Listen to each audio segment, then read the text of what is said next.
Good afternoon. It's lovely to see you all again. Could we have one more hand for Spokane Youth Strings? They were so fabulous.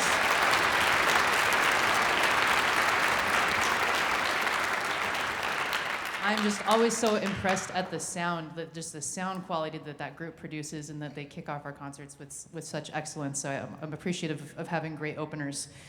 Today we have two pieces for you. The first is called Four Royal Dances. It does have four movements. They're not printed in your program. They are in order: the Lord, the Lady, the Jester, and the Knight. So we have four Renaissance characters, and this has been a fun piece for us to get to learn and to figure out what are the character qualities of these people and how should we make them sound. So please listen for all of those and hold your applause until the end. It'll really build, I promise. You'll really feel great clapping after the fourth movement. So that's our first one, and because those are Renaissance dances and this is hidden gems, this particular piece is just a really great string orchestra piece that isn't performed a lot, but I really enjoy it because it's so creative and imaginative for the students and for the audience. Now our second piece takes place 8,000 kilometers to the east. At the same time that the Renaissance was happening, this Hindu temple complex was being built in the Rajasthan area of India. And this piece, The Monkey Temple at Jaipur, was written by the composer after visiting this particular Hindu temple complex. And he says it's his emotional response to being in that space. It does take some elements of Indian raga, and you'll hear some of that in there, but he said, by no means am I trying to recreate one. I'm trying to appreciate it and to show how my emotions were impacted by my experience at that place.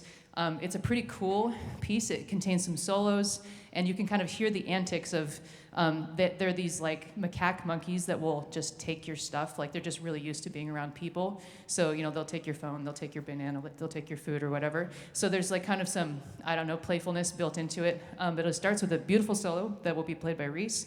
And then there will be some other solos by Evie, and then Sienna, and then Isaac on cello. So please listen for all those.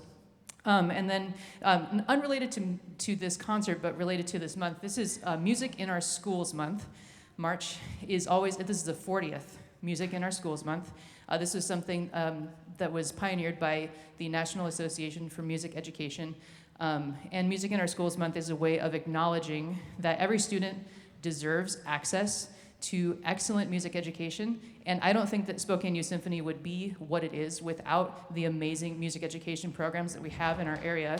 So I do want to celebrate all of our music teachers, all of our music parents, all of our music students.